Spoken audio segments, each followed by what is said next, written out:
hundreds, maybe thousands of combat missions in that time.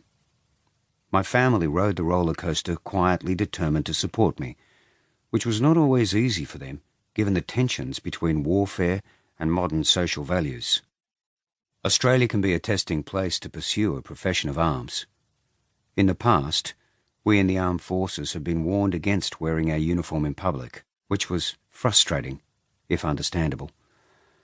Many times over my career, I have found myself defending war and our defence forces against younger, progressive, educated people, and I don't disagree with their attitudes or even the content of their arguments. I welcome having my thinking challenged, and my position on killing, combat, and warfare has changed over the years. No one hates war and fighting more than me, especially as I have seen the results. The torn human flesh, the civilian impacts, and what it does to the minds of those in combat.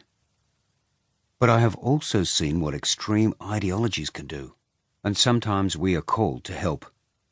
I occasionally envy those who enjoy the comfort of seeing the world in black and white, but the world I have seen is not that simple.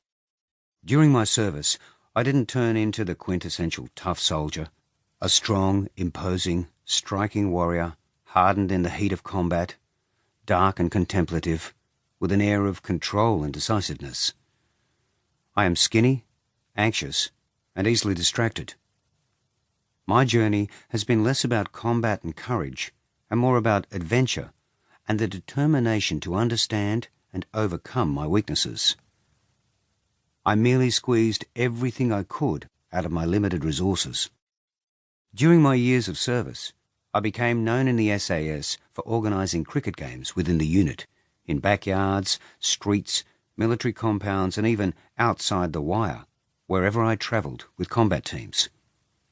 I was also a playing member, Aubrey King Medal winner, awarded for end-of-season trip shenanigans, and former vice president of my beloved Applecross Cricket Club over a 20-year career, and I am still available for selection. I enjoy travelling internationally to watch Test cricket, and at home I listen to it passionately on ABC or BBC radio. Like many Australians, I am avid about Test cricket in particular, which I consider has much in common with combat operations in its strategic and tactical design, planning and execution. Cricket, like warfighting, involves long periods of thinking and plotting, punctuated by moments of extreme tension and action. Often, nothing consequential comes out of these moments, but sometimes they produce the highest drama. This book is about my life inside and outside the army, about how I changed as a person during my years as a soldier.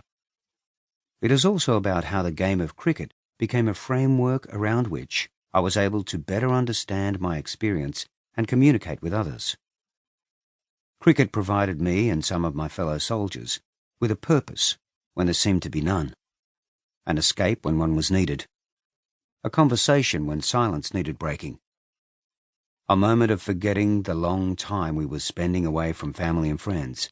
It even represented a therapy between deployments when I built not only a career with Applecross, but the Moffitt Backyard Cricket Ground, my very own MCG. Cricket drew teams and individuals closer together, building ties between us and the people in Afghanistan, Iraq, and Timor-Leste we were working to protect. It even forged links with some of those we considered our adversaries. In some ways, cricket transcended death itself.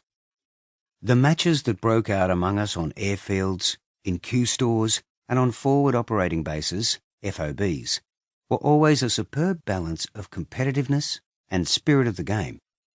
The banter came thick and fast, and was not always politically correct. "You swing like your mother, Harry," or "like a shithouse door in a thunderstorm." Allegiances would form along state lines, which is common in the military, whatever the sport. Organised games of rugby union and league, AFL basketball, and other sports are an enormous component of military culture. But cricket seemed to span all states. I loved how cricket was the broadest church, accessible to every man, woman, and child. Break out a match and everyone gets a hit, a bowl, and a chance to catch a lofted shot to cow corner.